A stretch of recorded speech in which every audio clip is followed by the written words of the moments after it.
우리는 종종 이혼한 남성들이 드디어 해방됐다. 이제 그 여자의 잔소리를 들을 필요도 없고 하고 싶은 걸 마음대로 할 수 있다. 라고 말하는 것을 듣습니다. 그러나 과연 이 말이 진심일까요? 아니면 자기 위안일까요? 안녕하세요 여러분. 지혜의 흐름 채널에 오신 것을 환영합니다. 이혼 직후 며칠 동안은 자유를 만끽하는 기분이 들 수도 있지만 시간이 지나면 생각이 바뀔 수도 있습니다. 중년 남성이 혼자가 되었을 때 어떤 감정을 느낄까요? 3명의 남성들의 솔직한 이야기를 들어보겠습니다. 하나, 55살 김민수 씨의 이야기. 나는 올해 55살이며 전처와 이혼한 지 5년이 되었다. 처음에는 홀로 된 삶이 행복할 것이라 기대했지만 현실은 달랐다. 결혼 생활을 할 때는 아내의 잔소리가 끝이 없었다. 집안일을 도와주지 않는다고 불평하고 퇴근 후 슬리퍼로 가라 신지 않았다고 타박하고 개인 위생에 신경 쓰라고 강요했다.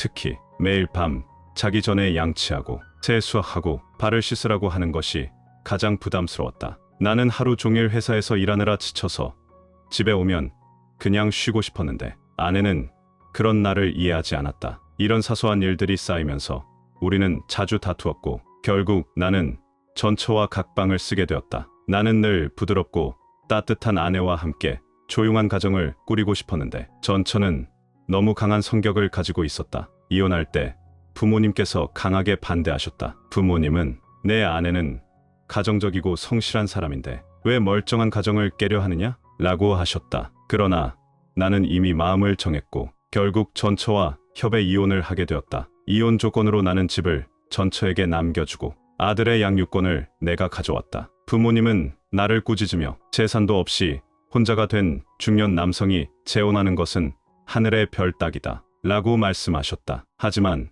나는 내 수입이 적지 않으니 다시 좋은 여자를 만날 수 있을 것이라 자신했다. 그러나 현실은 달랐다. 이혼 후 재혼을 고려할 때마다 여성들은 내 집도 없고 아이까지 키워야 하는 사람과는 결혼할 수 없다 라며 나를 거절했다. 결국 나는 5년 동안 혼자 살면서 점점 고립되었고 성격도 폐쇄적으로 변해갔다. 회사 동료들과 어울리는 것도 점점 어려워졌고 혼자 있는 시간이 많아지면서 자신감마저 잃어버리게 되었다. 부모님은 내가 재산을 포기하는 방식으로 전처와 이혼했다는 사실을 알고 나를 심하게 꾸짖으셨다. 그들은 나를 어리석다고 하셨고 아무리 이혼이라도 이렇게 모든 걸 내주고 나오는 것은 말이 안 된다. 지금 너의 경제적 조건으로는 다시 결혼하는 것이 하늘의 별 따기보다 어렵다 라고 하셨다. 그때 나는 자신감이 넘쳤다. 부모님의 말이 너무 과장되었다고 생각했다. 나는 한 달에 800만 원을 벌었고 우리 지역에서는 높은 수입에 속했다. 그래서 이런 조건이면 좋은 여자를 만날 수 있을 것이라 믿었다. 그러나 나는 내 조건을 과대평가하고 있었다. 결혼을 진지하게 고려하려 할 때마다 여성들은 자기 집도 없고 게다가 어린 아들까지 키워야 하니 미래가 불안하다 라는 이유로 나를 거절했다. 결국 나는 5년째 혼자 지내고 있다. 가장 큰 감정은 외로움이다. 전처와 함께 살 때는 자주 싸웠지만 적어도 누군가 곁에 있었다는 느낌이 들었다. 그러나 지금은 혼자 있는 시간이 길어질수록 점점 더 폐쇄적으로 변하고 있다. 하루 종일 우울하게 지내고 회사 동료들과도 교류가 점점 줄어들었다. 자존감도 낮아졌고 주변 사람들이 나를 이상한 시선으로 볼까 봐 두려워졌다. 나는 스스로 실패한 남자라고 느끼며 다시 결혼할 자신도 없어졌다.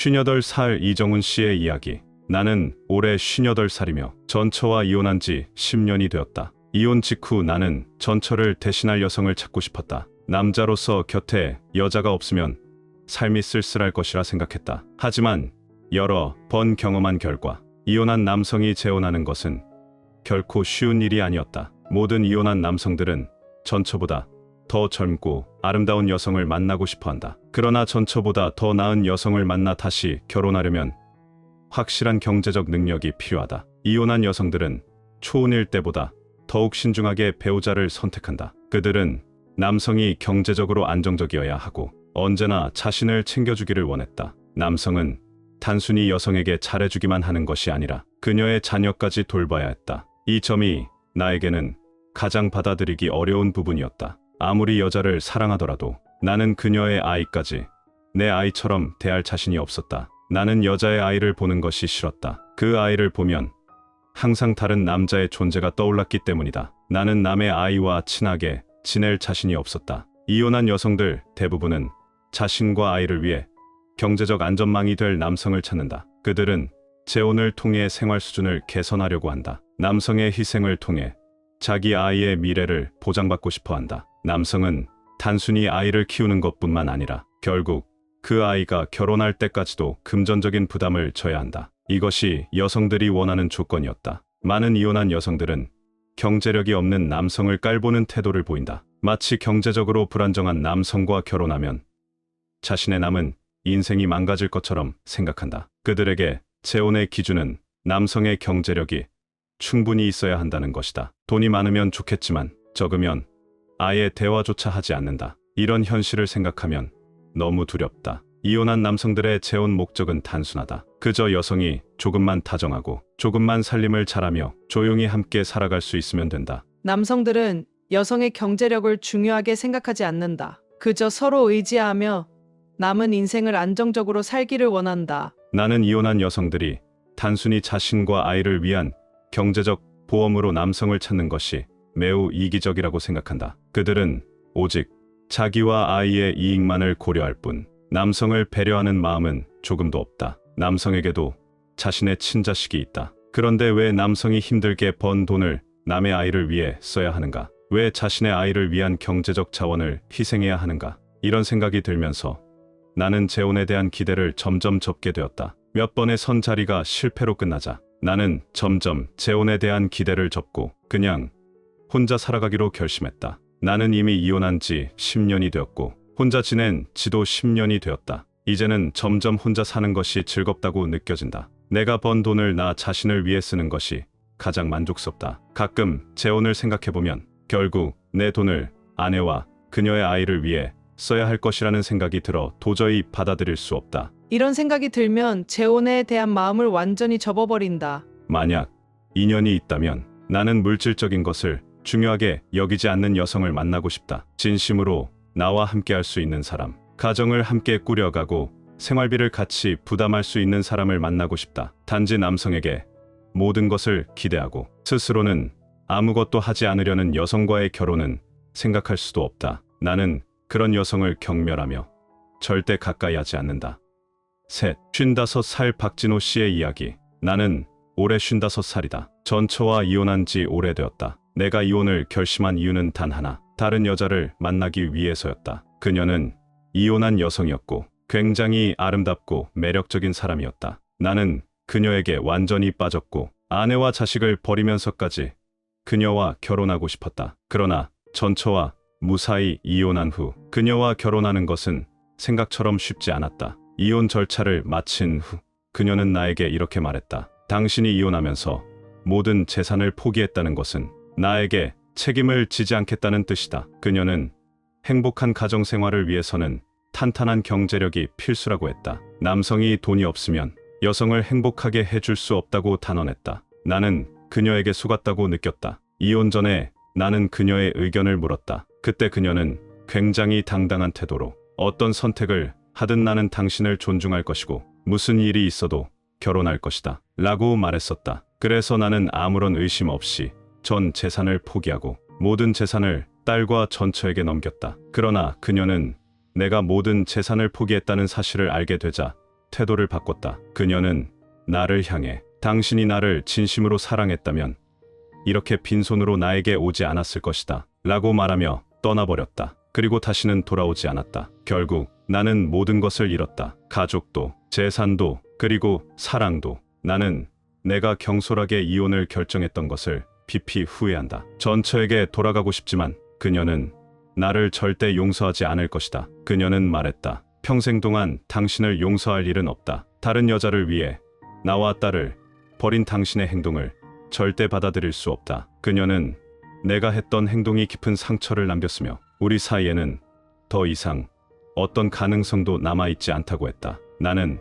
내 경험을 통해 한 가지 진실을 깨닫게 되었다. 이혼한 남성이 충분한 경제력과 사회적 지위를 갖추지 못하면 재혼 시장에서 경쟁력이 전혀 없다는 사실이다. 돈이 없고 여성에게 돈을 쓰는 것을 꺼리는 남성은 대부분 결혼 상대를 찾기 어렵다. 중년 남성이 물질적 조건을 배제한 채 오직 개인적인 매력이나 외모만으로 여성을 사로잡으려 한다면 그것은 완전히 터무니없는 꿈일 뿐이다. 경제력이 없는 중년 남성의 이혼 후 삶은 한마디로 표현하기조차 어려울 만큼 힘들다. 이혼 후 가장 크게 느끼는 것은 외로움이다. 밤이 되면 옆자리에 아무도 없고 아플 때 챙겨줄 사람도 없다. 배우자로부터 받았던 따뜻한 관심은 이제 더 이상 존재하지 않는다. 마음 한편이 항상 텅 빈 느낌이다. 결혼 생활 속에서 느낄 수 있었던 안정감은 완전히 사라졌다. 중년 남성이 이혼 후 경험하는 감정은 참담하다. 그것은 피할 수도 없고 벗어날 수도 없는 현실이다. 하지만 그렇다고 해서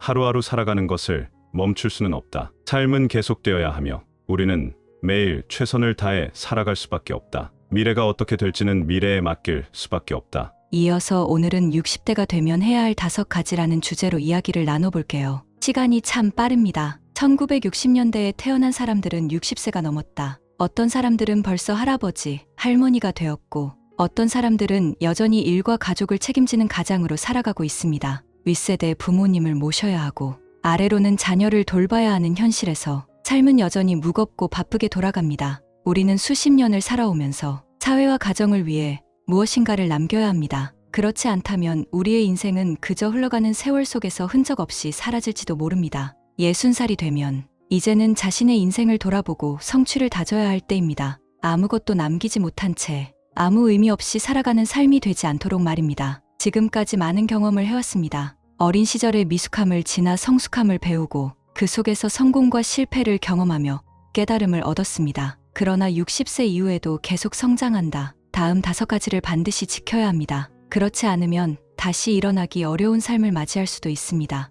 하나, 돈을 지켜라. 돈이 곧 삶의 기반이며 경제적 여유는 인생의 자신감을 만들어줍니다. 나이가 들면 언제까지나 젊은 날처럼 치열하게 일할 수는 없습니다. 몸은 점점 지치고 일할 수 있는 능력도 서서히 줄어듭니다. 사람들이 60세가 되면서 점점 더 많은 사람들이 재정적으로 어려움을 겪고 있다. 돈이 전부는 아니지만 돈이 없으면 아무것도 할 수 없습니다. 작은 감기에 걸려도 약을 사야 하고 집을 유지하려면 생활비가 필요합니다. 자녀들의 교육비와 부모님의 병원비도 감당해야 합니다. 따라서 60세가 되면 저축하는 습관을 길러야 한다. 마음 편한 노후를 위해 불필요한 지출을 줄이고 미래를 대비해야 합니다. 저축은 안정적인 노후 생활을 위한 필수 조건입니다. 손에 돈이 있으면 마음도 편안해집니다. 자녀들이 부모를 사랑하더라도 그들도 자신의 삶이 바빠 부모를 완전히 돌볼 수는 없습니다. 결국 자신의 삶은 스스로 책임져야 합니다. 저축은 단순한 노후 대비가 아닙니다.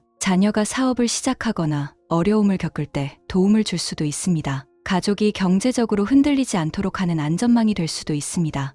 둘, 사랑을 지켜라. 노년의 삶이 외롭지 않으려면 곁에 있는 사람을 소중히 여겨야 합니다. 젊을 때는 누구나 사랑을 쉽게 생각합니다. 그러나 시간이 지나면 진정한 사랑은 쉽게 얻어지는 것이 아니라는 사실을 깨닫게 됩니다. 60세가 넘으면 혼자 있는 것이 큰 부담이 될 수 있다. 몇 년을 돌아다녀도 새로운 인연을 찾지 못한다면 외로운 노년을 보낼 가능성이 큽니다. 물론 나이가 들면 요양원에서 지낼 수도 있지만 아무리 편한 환경이라 해도 외로움에서 완전히 벗어날 수는 없습니다. 그러니 지금 곁에 있는 사람을 소중히 여겨야 합니다. 젊었을 때의 사랑, 이미 지나간 옛 추억은 이제 잊어야 합니다. 결혼 생활에서 잠시 흔들렸던 감정도, 외부에서 찾아보던 설렘도 이제는 모두 내려놓고 지금 내 곁에 있는 사람에게 집중해야 합니다. 세월이 흐르면 진정한 행복은 가까운 사람들과 함께하는 순간에서 오기 때문입니다. 셋, 건강을 지켜라. 나이가 들수록 가장 큰 행복은 곁에 사랑하는 사람이 있는 것이다. 아플 때 나를 돌봐줄 사람이 있고 몸을 움직일 수 없을 때 휠체어를 밀어줄 사람이 있다는 것. 그것이 곧 행복이다. 많은 사람들은 60세가 되려면 아직 멀었다고 생각한다. 그러나 눈 깜짝할 사이에 우리는 나이를 먹는다. 어느 순간 우리는 노년에 접어들고 몸과 마음이 점점 쇠약해진다. 그러니 감정을 하루 이틀 만에 쉽게 결정하지 말고 오랜 세월 함께할 사람을 소중히 여겨야 한다. 부모에게 효도하고 자녀에게 좋은 본보기가 되어야 한다. 그래야만 자녀들도 부모를 더욱 존경하고 따르게 된다. 또한 진정한 친구를 만들어야 한다. 인생에서 몇 명의 진실한 친구가 있다는 것은 큰 재산이다. 나이가 들수록 친구들과 함께 시간을 보내며 서로의 삶을 공유하고 외로움을 나눌 수 있어야 한다. 아무리 성공한 사람이라도 곁에 진정한 사람이 없다면 결국 허무할 뿐이다. 그러므로 늦기 전에 사랑을 지키는 법을 배워야 한다. 넷, 건강을 지켜라. 건강이 곧 재산이다. 살아있어야 희망이 있고 건강해야 미래를 꿈꿀 수 있다. 건강은 단순히 몸을 관리하는 것이 아니라 삶을 살아가는 가장 중요한 기반이다. 60세가 되면 몸이 변하기 시작한다. 운동을 게을리하지 말고 매일 조금씩이라도 움직이며 몸을 돌봐야 한다. 가끔은 가벼운 달리기를 하고 좋은 풍경을 바라보며 햇빛을 즐기고 생활 습관을 천천히 바꿔 나가야 한다. 또한 이를 조절할 줄 알아야 한다. 무리하게 야근하거나 과로하지 말아야 한다. 평생 일만 하다가 건강을 잃으면 결국 모든 것을 잃는 것과 다름없다. 너무 무리해서 일하지 말라. 시간은 모든 사람에게 공평하다. 우리는 더 이상 젊은 시절의 기세로 살아갈 수 없다. 물론 돈을 버는 것과 건강을 유지하는 것은 때때로 충돌할 수도 있다. 하지만 인생에서 가장 중요한 것은 균형이다. 건강을 기반으로 해야 삶의 다른 모든 것이 가능하다. 그렇기에 건강을 지키는 것이야말로 진정한 성공의 기초가 된다. 5. 삶의 기반을 지켜라. 중년에 실패하면 그 타격은 더욱 크다. 그동안 쌓아온 기반이 무너지는 순간 다시 일어서기는 쉽지 않다. 누군가는 회사를 설립했고 누군가는 한 가지 기술을 익혀 평생을 살아왔다. 그렇다면 반드시 그것을 지켜야 한다. 무너뜨리지 않도록 관리하고 소홀히 하지 말아야 한다. 60세 이후에 경제적 기반을 잃다. 다시 일어나기 힘든 시련이 될 수 있다. 부채에 시달리며 하루하루를 버티는 삶은 더욱 고통스럽다. 그러니 신중해야 한다. 작은 실수 하나로 모든 것을 잃지 않도록 항상 조심하고 대비해야 한다. 그리고 기반을 지키는 것은 단순히 나만을 위한 것이 아니다. 자녀와 후손을 위한 것이기도 하다. 많은 부자 가문들이 수세대에 걸쳐 자산을 지켜왔듯이 우리도 우리의 기반을 지켜나가야 한다. 물론 인생에는 오르막과 내리막이 있다. 하지만 한번 내려앉고 나면 다시 올라가기 어려운 것이 현실이다. 더 이상 내려가지 않도록 지금부터라도 준비해야 한다. 6. 마음을 지켜라. 좋은 마음가짐이 있으면 모든 것이 좋아진다. 마음가짐이 인생을 결정한다. 행복하게 사는 사람과 불행하게 사는 사람의 차이는 재산도 환경도 아니다. 바로 마음가짐이다. 불안한 마음을 가지고 살아가면 아무리 좋은 환경에 있어도 불행하게 느껴진다. 60세가 넘으면 쓸데없는 걱정을 덜어야 한다. 붙잡을 것은 붙잡고 버릴 것은 버려야 한다. 너무 많은 것을 생각하면 오히려 괴로울 뿐이다. 과거에 얽매이면 현재의 삶마저도 불행해진다. 삶은 현실을 마주하는 것이다. 과거의 실수와 후회를 붙잡고 있기보다는 지금의 순간을 충실히 살아야 한다. 불필요한 걱정을 내려놓으면 인생은 훨씬 더 가볍고 자유로워진다. 우리 중 60세 이상의 사람들은 이미 많은 삶의 경험을 쌓았다. 그러니 이제는 마음의 여유를 가지고 살아야 한다. 무엇을 잃었든 절대 좋은 기분을 잃지 마라. 모두에게 고민은 있다. 자녀가 말을 듣지 않고 부모님의 건강이 나빠지고 배우자와 다툼이 있고 일은 바쁜데 월급은 늘 부족하다. 하지만 우리는 이미 강한 세대를 살아왔다. 우리의 어린 시절을 돌아보면 더 힘든 시절도 견뎌냈다. 그 시절에는 장난감 하나 사는 것도 어려웠고 새 옷을 입는 것은 꿈만 같았다. 형제의 옷을 물려 입으며 자란 시절이 있었다. 하지만 결국 우리는 그 모든 것을 버티고 여기까지 왔다. 그렇다면 앞으로도 우리는 잘 살아갈 수 있다. 비교를 멈추고 스스로의 삶에서 가치를 찾자. 그리고 오늘 하루를 소중히 살아가자. 고민은 매일 찾아오지만 내려놓으면 저절로 사라진다. 우리는 수많은 어려움을 겪으며 여기까지 왔다. 직장에 들어갈 때는 기업 구조 조정과 변화 속에서 살아남아야 했고 경제적 위기가 닥칠 때마다 힘겹게 버텨왔다. 그러나 그 모든 것들은 이제 과거의 일이 되었다. 이제는 더 이상 붙잡고 있을 필요가 없다. 마음이 편안하면 그 모든 일들은 사소한 것이 된다. 삶은 절반은 고난이고 절반은 행복이다. 만족하는 마음이 있다면 어떤 상황에서도 행복을 찾을 수 있다.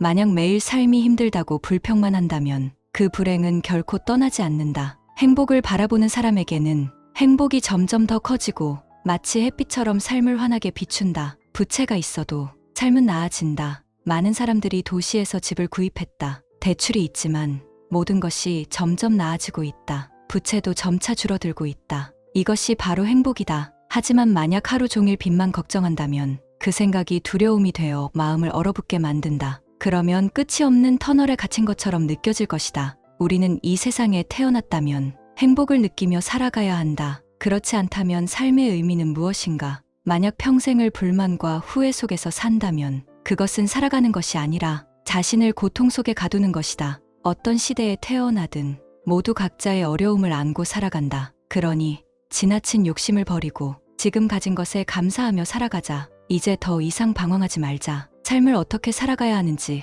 깨달아야 한다. 비록 경제적 기반이 없을 수도 있지만 우리에게는 살아온 경험과 지혜가 있다. 이것이야말로 진정한 자산이다. 모든 걱정을 끌어안고 있다면 결국 스스로를 무너뜨릴 뿐이다. 무엇을 놓아야 할지, 무엇을 지켜야 할지 깨달아야 한다. 과거의 사랑도, 한때의 감정도 이미 지나간 것이라면 놓아주어야 한다. 지금 곁에 있는 사람을 잃어버린다면 나이가 들수록 다시는 그런 인연을 만나기 어려울 것이다. 홀로 남겨지는 삶을 맞이할 수도 있다. 돈은 있을 때는 자연스럽게 찾아오고 없을 때는 애써 구하려 해도 오지 않는다. 돈에 대한 집착을 조금 내려놓아야 한다. 너무 욕심을 부리면 그것이 오히려 인생을 불행하게 만든다. 빚이 있다면 빨리 갚아나가고 빚이 없다면 현명하게 저축하자. 그리고 노후를 준비하는 것이 중요하다. 돈을 지나치게 사랑하면 결국 돈 때문에 소중한 것을 잃게 된다. 우리는 평생 돈을 벌기 위해 노력하지만 그 과정에서 건강을 잃는다면 아무리 많은 재산이 있어도 무슨 의미가 있는가? 어느 날 같은 나이에 친구가 병으로 세상을 떠났다는 소식을 들으면 우리는 갑자기 현실을 깨닫게 된다. 삶은 그렇게 연약하고 언제 끝날지 모르는 것이다. 그러니 몸을 혹사시키지 말고 건강을 지키는 것이 가장 중요하다. 건강하게 오래 살수록 우리는 더 많은 것을 누릴 수 있다. 부모님께 효도하고 불평을 줄이자. 우리도 언젠가 나이를 먹을 것이고 그때 부모님의 마음을 이해하게 될 것이다. 부모님은 늘 우리를 걱정하고 계신다. 그 사랑을 이해하고 받아들이자. 어느 날 부모님의 잔소리를 더 이상 들을 수 없게 되면 그제야 그 사랑이 그리워질 것이다. 행복하지 않은 이유는 삶이 힘들어서가 아니다. 우리가 스스로를 올가매기 때문이다. 복잡한 생각을 줄이고 보이는 것에 집착하지 말자. 그냥 조용히 현재의 삶을 살아가자. 이제는 어른이 되었다. 우리는 이제 더 이상 젊은이가 아니다. 어떤 사람들은 벌써 할아버지, 할머니가 되었다. 오늘의 이야기를 시청해 주셔서 감사합니다. 이 이야기가 여러분에게 공감과 깨달음을 주었기를 바랍니다. 아직 구독하지 않으신 분들은 구독 버튼을 눌러주세요. 지혜의 흐름은 매일 새로운 글을 전해드리며 여러분이 매일 새로운 깨달음을 얻길 바랍니다. 다음 시간에 다시 만나요.